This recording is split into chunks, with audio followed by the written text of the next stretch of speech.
Welcome, and thank you for joining this session on the DMAIC process explained simply, presented by Dr. Microlearning in January 2026. Over the next few minutes, we'll break down a practical, data-driven approach to improving processes and eliminating defects, and I'll preview how this framework can be applied across industries for measurable results. This slide outlines what we'll cover today: a concise introduction to DMAIC, followed by a deep dive into each phase: define, measure, analyze, improve, and control, and then practical applications and case studies to show how teams put the method into action and capture sustained improvements. To begin, this first section gives an approachable introduction to DMAIC and why it matters. Think of this as the roadmap. We'll explain the logic behind a structured, problem-focused way of working, so you understand the purpose of each phase before we get into tools and real examples. The DMAIC approach is a structured, data-driven methodology for improving processes by identifying and eliminating defects. It follows 5 clear phases that guide teams from problem definition to long-term control, and it's versatile enough to tackle issues in manufacturing, services, or administrative workflows. As the accompanying image suggests, teamwork around problem-solving. DMAIC brings 3 core benefits to process improvement. It clarifies problems so teams focus on the right issues, it relies on data to reduce bias and support decisions, and it embeds controls to sustain gains over time, which you can see illustrated by the visual diagram emphasizing collaboration and continuous feedback. Using DMAIC can produce tangible benefits: lowering costs by cutting defects and waste, improving customer satisfaction through faster and more reliable delivery, empowering employees to contribute to solutions, and building a competitive advantage by consistently improving how work gets done across the organization. Now we move into the define phase, where the goal is to set a clear problem statement, expected outcomes, and scope for the project. This stage aligns stakeholders and ensures everyone agrees on what success looks like before we invest time collecting data or testing changes.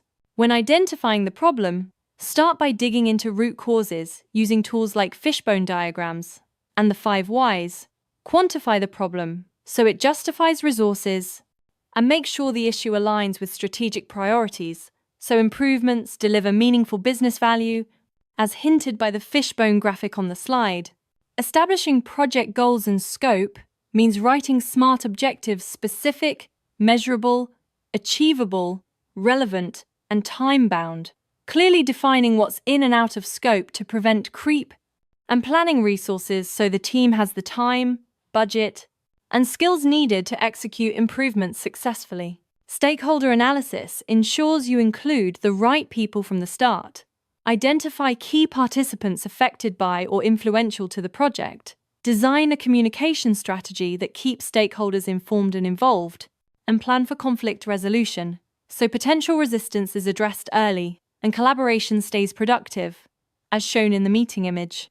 With the measure phase, we shift from defining the problem to understanding its current performance. This phase is about gathering accurate baseline data, selecting appropriate metrics, and building the evidence base we'll use in analysis to target the most impactful improvements.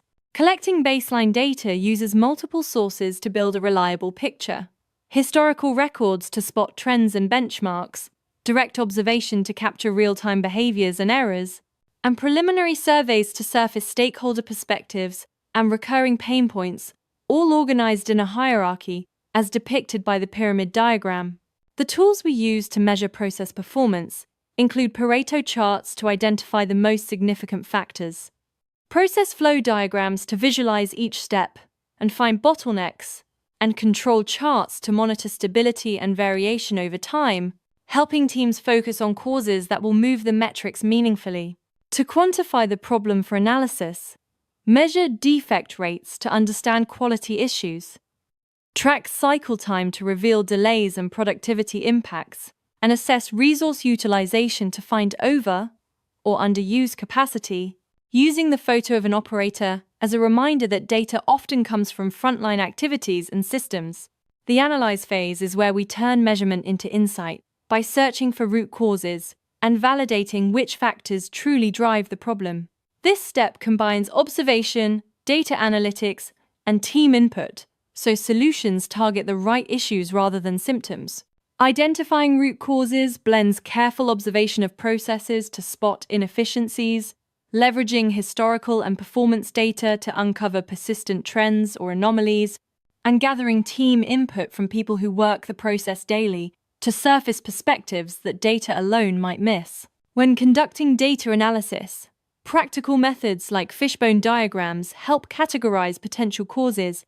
The 5 whys drive you deeper into cause layers, and complementary tools such as Pareto or control charts strengthen conclusions by linking qualitative insights to quantitative evidence, as illustrated by the sticky note planning board. Prioritizing improvement opportunities means evaluating potential solutions by expected impact, feasibility given available resources, and alignment with organizational value.